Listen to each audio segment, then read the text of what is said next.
We all remember the 2008 financial crisis, right? The story we were told was all about bad loans, Wall Street greed, and a whole lot of market panic. But what if that wasn't the whole story? Today, we're going to dig into a really startling counterintelligence analysis that looks at that crash in a totally new light, not as a simple market failure, but as a deliberate, coordinated cyber attack on the entire global economy. And that one question, well, it changes everything, doesn't it? It forces us to look past all the usual explanations and consider something way more sinister: the possibility of economic warfare. Now, I know, it sounds like something out of a spy thriller, but the evidence we're about to unpack is grounded in some very serious analysis, and honestly, it might just change how you see one of the biggest events of our lifetime. So, to even start to wrap our heads around this theory, we have to shift our perspective. And this quote from the legendary swordsman Miyamoto Musashi, it just nails it.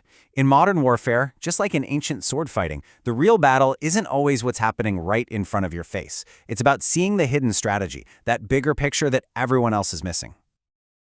So, where's the proof? Where's the evidence that this was something more than just a massive market meltdown?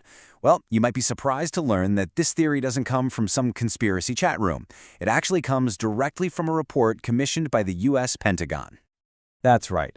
Just 1 year after the whole system nearly imploded, a Pentagon report quietly came out that suggested the events of 2008 looked a lot less like a random accident and a whole lot more like a series of coordinated strikes designed to cripple the U.S. economy. And the sheer scale of this alleged attack, the report put the damage at $50 trillion. Just let that number sink in for a second. This wasn't just a dip in the market, it was a catastrophic economic wound. And it's that massive scale that made analysts start to suspect this was no accident at all. So how in the world could someone pull off an attack like this? Well, the report lays out a pretty stunning three-phase game plan. Phase 1, you inflate. You drive up global oil prices to funnel a ton of cash into state-owned funds.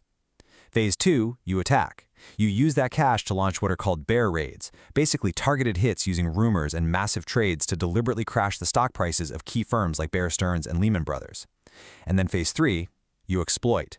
Once the chaos and panic are spreading like wildfire, you unleash malware and cybercrime to pick apart the banking system while it's at its most vulnerable. See, this isn't just one type of attack, it's what's known as a combined strategy, and it blends financial weapons with social and digital ones. To really get how it works, we have to start by rethinking something we all think we understand: the very definition of a network. This is so important. When we hear the word network, we immediately think of computers, servers, and code. But from a counterintelligence view, the most important part of any network is the people. The humans who design it, run it, and most importantly, trust it. And that is the key. Because if you can destroy that trust, you don't need to break the code. The whole system just collapses on its own.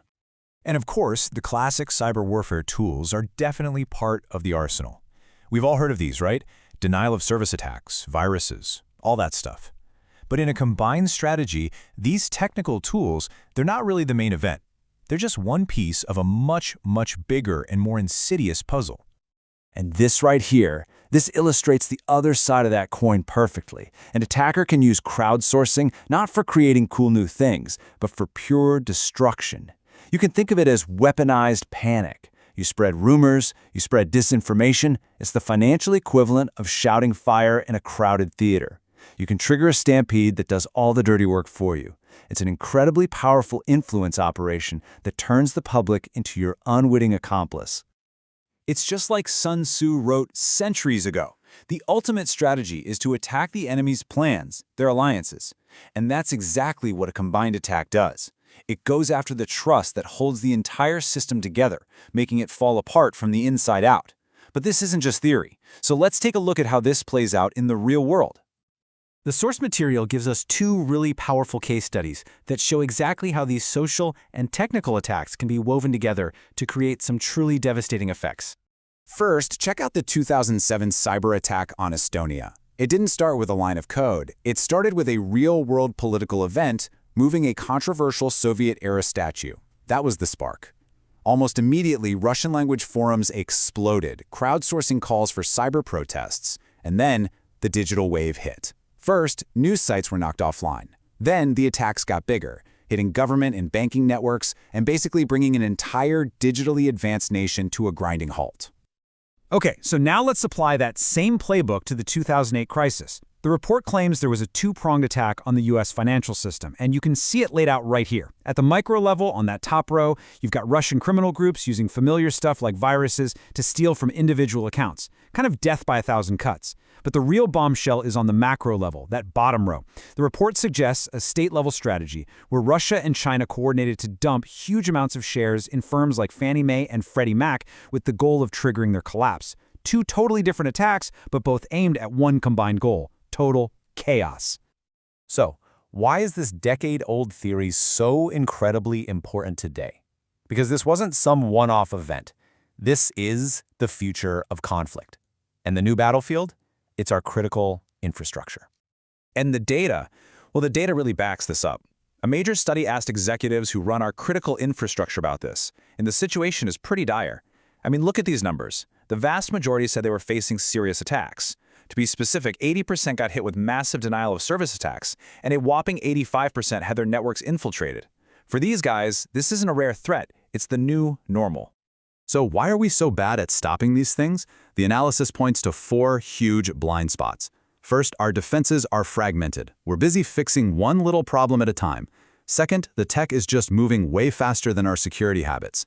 Third, it's easier than ever to trick employees into letting you in. That's the whole insider threat. But the biggest failure of all, we get so obsessed with the how of an attack that we completely miss the why. We never see the attacker's real strategic goal. So what's the solution? According to this analysis, it's actually simple, but it's also pretty radical. We have to stop thinking like defenders, and we need to start thinking like attackers.